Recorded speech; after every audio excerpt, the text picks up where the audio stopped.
r/ask Reddit. What's your biggest flex that you'll never tell anyone? In my public speaking class I had to give a speech on procrastination. I wrote the speech an hour before class. In my feedback notes I was told I had great preparation. The expert. I saw a lizard in the middle of a busy road. I bent down on the side of the road and called for it as I put my hands out and he ran straight into my arms. I carried him to safety and didn't think anything of it until I heard a stranger behind me go, "Did y'all see that shit? She's a lizard whisperer." Man, I wish there was another witness because I bet I looked cool. My lifelong best friend's mom was a lover of reptiles. She used to have a broom in the back of her Mazda to tow stubborn snapping turtles across the road and notoriously rescued countless animals. Reading this made my heart happy. I couldn't help but picture her at the side of the road cheering you on. RIP to an amazing lady that encouraged children to look beyond the scaly to see the wonderful and cheers to you for helping random critters that cross your path. Red heart. Woman in my office had a fairly long piece of TP attached to her shoe and I stepped on it and detached it from her shoe. I felt like a superhero. I still feel like a superhero about it. Bless people like you. I once had a server purposefully drop something next to our table, just so she could have an excuse to bend over and grab the toilet paper off of my shoe. I still think about her from time to time. I saw Elton John in Vegas. Red Piano Tour. During Benny and the Jets, I can whistle extremely loudly. I nailed the whistle part that is on live version of the song that plays on the radio. He smiled. I saw him live once while he unfortunately was battling a bad flu. Still sounded ducking amazing though. And at one point he turned around to throw up in a bucket behind the piano. We were in the seats sort of behind the stage. Supposed to be the cheap seats but he always turned around and acknowledged us so it was great. And just cheered as loud as we could to show support and he laughed and put his finger up to his mouth as if to say SSH. It's a secret. I can make the price of any stock go down simply by buying it. I can do that too. What if one of you buys a stock and the other shorts it? It stays flat and they lose out to inflation. Had a class where the professor was pissed that everyone did really bad on an essay and was yelling at the class. He said that aside from one person who got a 97% he was disappointed with everyone there. I had the 97%. Similar thing happened to me in an English class junior year of high school. Assigned some book, Maybe to Kill a Mockingbird, and I read it like 5 times before the exam. Teacher said that he curved it to the highest score and no one had ever gotten a 100% in all his years of having the test. Just before he started passing the tests back he asked me how many times I read the book. I was shy and quiet in high school so having every eye on me sucked. But anyways he said he was impressed and I ended up getting extra credit on it because he curved it to the next highest score. I won a YouTuber's writing competition. My story got seen by 100k people which was cool. But all the other winners got a trip to VidCon for a live reading of their stories. I didn't because I don't have social media. Yes, I'm still salty about it. 7 years later. I raised $100,000 for a scholarship fund in the memory of my deceased twin brother. Since that time we've given away over 200 scholarships. I lived with my grandparents my whole life who lived in a small little house across the street from a big fancy neighborhood development. They lived in the same house for 40 years before the development. It was a very bad hill on a busy road with the neighborhood entrance at the bottom of the hill which was across the street from our house. Me and my grandpa would pull people out of wrecks all the time. Saved a bunch of lives but sadly saw over 10 people die on that hill growing up. The big fancy people in that neighborhood would always bring us food and gifts. They called my grandpa the gatekeeper. I have a no gag reflex. This will go to my grave. Married man with 3 kids. How did you find out? It was just a phase. We don't talk about that. I have enough old, valuable Magic the Gathering cards to buy a car. A new, really nice car. I don't tell anyone IRL because they're from when I was young and collected them. And my current social circle would think it's kid nerd stuff and wouldn't understand. Doesn't get me down, though. Current plan is to hold on to them until they go up enough over time to match my mortgage balance. Then use them to pay off my house. Edit. I appreciate all the comments. I currently actively keep up with the MTG market. And I'm a pretty close follower of the MTGFin and sub. As far as the makeup of the cards, RL cards, mostly from 93-94, and complete sets from Urza's block and earlier. Consider a safety deposit box. Floods, fires, mold, etc. can really kill your valuables.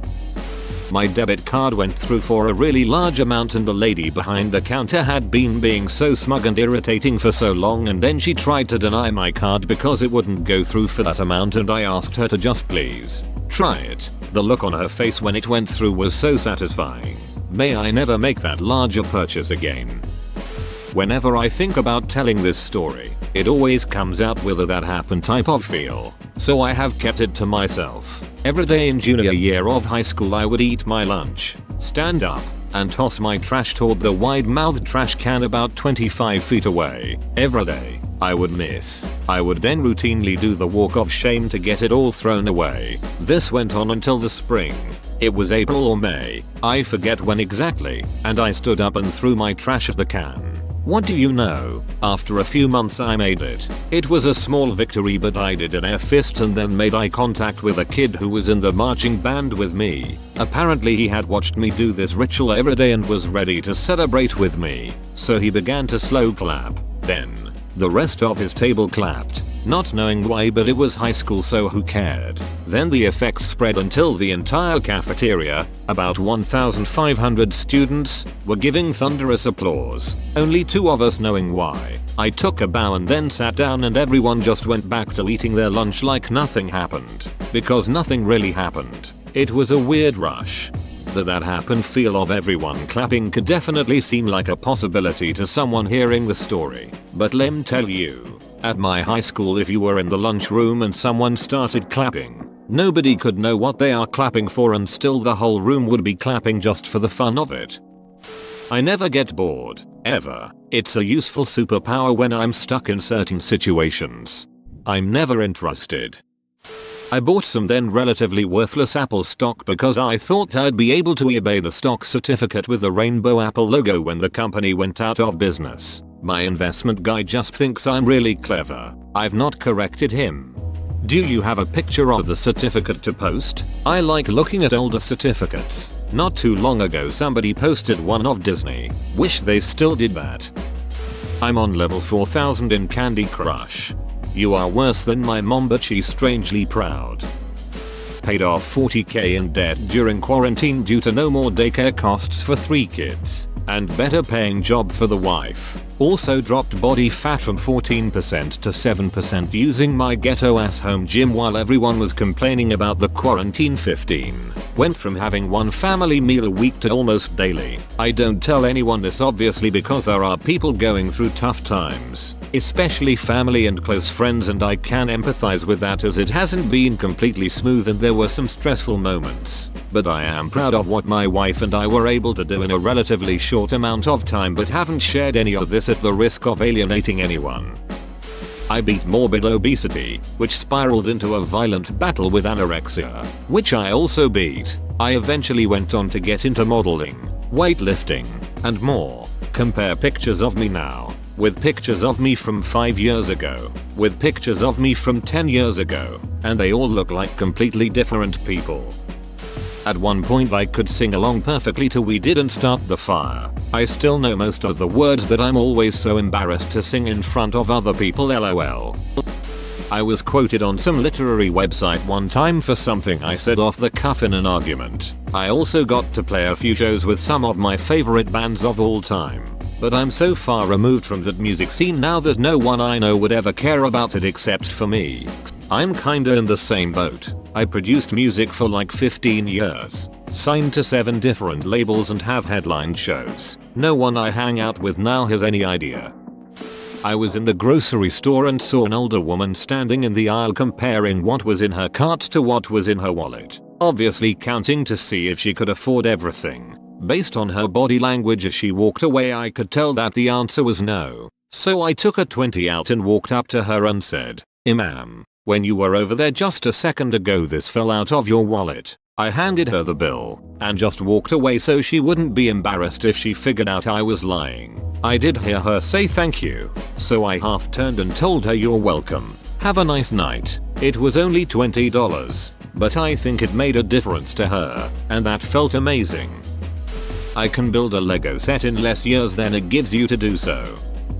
Every time I eat a popsicle, I bite it and chew it. It makes my teeth feel super cold and fresh. It doesn't hurt me at all. I intentionally don't step on ants just because they're cool. I secretly enjoy everyone's shock when they first meet my wife. I'm not insanely attractive. I'm a nerdy scientist. My wife is a doctor. She's funny, driven. She's smarter than me. She's 5 feet 9 inches and could very well be a model. In fact, she's been approached numerous times to move to NYC. We've known each other since 2nd grade. Started dating in college. My high school college friends are still baffled that I casually married the most attractive girl we knew in high school college. Because we both have insanely busy schedules, we can go months or years without meeting each other's co-workers. My favorite reaction from mine is "That's your wife," and I'm sure it's vice versa for her. I'm either really good at talking to people and pretty charismatic, or I'm a totally ducking buffoon who makes everyone cringe. No in between. Every day, I don't kill myself. It's like saving my own life over and over again.